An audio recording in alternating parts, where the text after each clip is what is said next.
Hello friends, this video on capacitors and capacitance part 22 is brought to you by examfear.com. No more fear from exam. Please make sure that you have watched all the videos till part 21 before going ahead with part 22. Now we have concluded the lesson.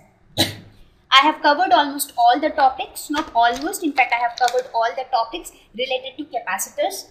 I have also explained you how to solve circuits, to calculate equivalent capacitance and to solve problems on energy stored in a capacitor. Now it's time that we discuss certain concepts to solve some more problems in capacitors, because sometimes it happens that the circuit looks so very complicated with so many capacitors that it becomes very tedious to calculate the equivalent capacitance in a normal way. So there are certain methods which are often used to solve such complicated circuits. So now we will discuss some of those methods, and I will also solve one or two problems of each method. So let us start with the type 1 problem. The type 1 talks about Wheatstone bridge. Wheatstone bridge. These are certain kind of circuits which looks somewhat like this. What is a Wheatstone bridge? First you see this. Let us suppose that you have a circuit which looks somewhat like this. Now if you look at this circuit, if I ask you to calculate the equivalent capacitance of this circuit, do you think it is very easy to find it out? No, because see, the circuit looks so messed up. So you have to apply too much of brains to see which is in series with what and which is in parallel with what, right? Look at the circuit very carefully. So that might give confusion to your mind. So Wheatstone bridge is a method for such circuits. It says that if you have a circuit like this, and if C1 by C2 is equal to C3 by C4, then we say that the bridge is a balanced bridge.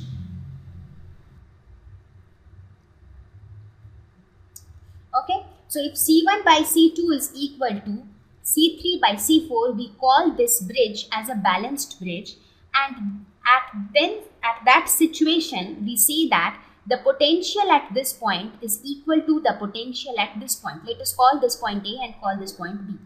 Then we say that potential at A is equal to potential at B. So if you have a circuit like this, and if C1 by C2 is equal to C3 by C4, we say that the bridge is balanced. So under that situation, the potential at point A is equal to the potential at point B. So now if potential at point A is equal to potential of point B, then what will happen?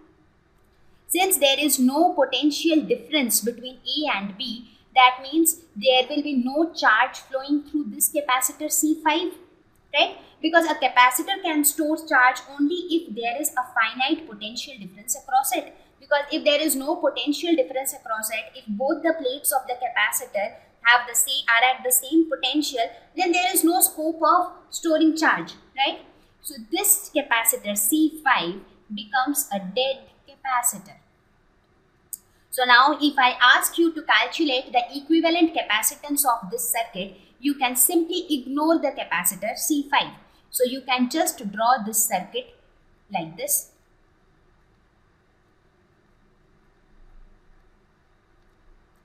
So now it is very easy for you to calculate the equivalent capacitance between points P and Q, because this circuit is equivalent to this one.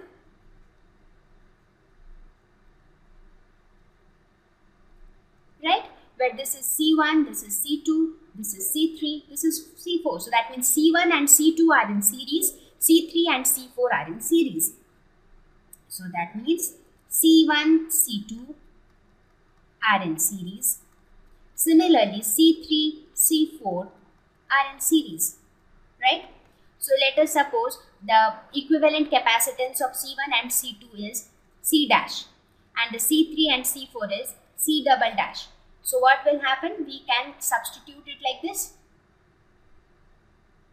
Let us call this C dash and let us call this C double dash. And then C dash and C double dash are in parallel. So C equivalent will be equal to C dash plus C double dash. So this would be the equivalent capacitance of the circuit.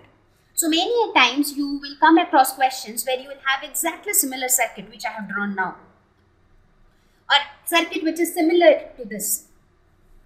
So for such circuits, it is always advisable to quickly calculate C1 by C2 and C3 by C4. If they are equal, then the bridge is balanced, and then you can very easily consider this capacitor C5 as dead capacitor, and then your circuit becomes very simple.